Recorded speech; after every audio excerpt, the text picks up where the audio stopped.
RRB group D में देखिए 2024 में फिजिक्स में बैलेंसिंग वाले चैप्टर से कितना बेहतरीन सवाल पूछा गया। हालांकि इस सवाल में मैं नहीं लेके आ पाया कितना परसेंट लोड डिडक्ट किया, लेकिन मान के चलो जब ऐसा सवाल आता है तो ज्यादातर लोग इस सवाल को डिडक्ट करते। ओके, अब पहले सवाल को बाद में पढ़ते, पहले मेरी एक बात का जवाब दीजिए। मैं अगर कहता हूं कि कोई पिंड संतुलन में है तो इसका क्या मतलब होता है? वो स्थिर है कि वो गतिशील है या दोनों पॉसिबल है?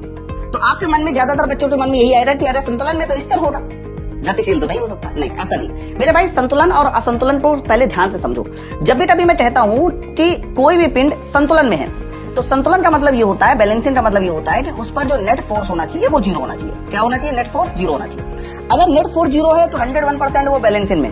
और अगर मैं कहता हूं कि कोई पिंड जो है असंतुलन में है तो असंतुलन का मतलब ये होता है कि उस पर काम करने वाला जो नेट फोर्स है वो जीरो नहीं होना चाहिए। ये मतलब होता है। अच्छा सर, संतुलन में मैंने आपसे कहा कि नेट फोर्स जीरो हो रहा। अब नेट फोर्स जीरो की मेरे भाई दो कंडीशन बन सकती है। पहली कंडीशन ये हो सकती है नेट फोर्स जीरो की कि वस्तु स्थिर है तो नेट फोर्स जीरो होगा, कोई बल नहीं लगा। लेकिन दूसरी कंडीशन ये भी हो सकती है कि वस्तु गतिशील है, लेकिन कैसे गतिशील है? वेलोसिटी को कांस्टेंट करके गतिशील है। क्योंकि जैसे वेलोसिटी कांस्टेंट होगी तो एक्सेलरेशन हो जाएगा जीरो, और एक्सेलरेशन जीरो तो नेट फोर्स जीरो।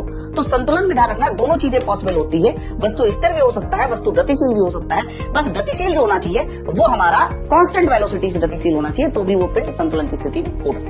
अब इसी बात पे ये सवाल है। अब जरा ध्यान से देखो, पहला पॉइंट क्या कह रहा है। सवाल बड़ा प्यारा है कि 3 कंडीशन लिखी है। पहली कंडीशन है कि पहले ब्लॉक हिलता नहीं, मतलब स्थिर है, तो पहले ब्लॉक हिलता नहीं है तो 101% ये कैसा हो जाएगा? पहला वाला पॉइंट संतुलन में हो जाएगा। दूसरा, फिर एक निश्चित बल के साथ हिलना शुरू करता है। अब निश्चित बल लग गया तो भैया जब बल लग गया तो एक्सेलरेशन होगा, तो एक्सेलरेशन है तो इसे आप असंतुलन कहेंगे। और अगला वाला पॉइंट क्या है कि अंत में जब ब्लॉक फिसलता है तो स्थिर वेग से फिसलता है। जैसे आपने कहा स्थिर वेग तो एक्सेलरेशन जीरो, और एक्सेलरेशन जीरो तो नेट फोर्स जीरो, और नेट फोर्स जीरो तो हमारा क्या हो जाएगा? संतुलन हो जाएगा। तो संतुलन असंतुलन, इस सवाल का सही आंसर हो जाएगा पहले संतुलन होगा बाद में असंतुलन होगा। पहले असंतुलन लिखा है, गलत है। पहले संतुलन बाद में असंतुलन, ये गलत हो गया। तो ऑप्शन नंबर देखो बी वाला उत्तर इस सवाल का सही उत्तर हो जाएगा। कैसी लगी आपको एक्सप्लेनेशन? कृपया करके जरूर बताइएगा, क्योंकि इसकी एक्सप्लेनेशन देना अपने आप में बहुत बड़ी बात है। साथ ही साथ कमेंट करके जरूर बताइएगा कि आपको ये सवाल कैसा लगा। अगर मैं एक्सप्लेन नहीं करता तो इससे पहले आप कितने लोग इस सवाल को सॉल्व कर पाते या नहीं।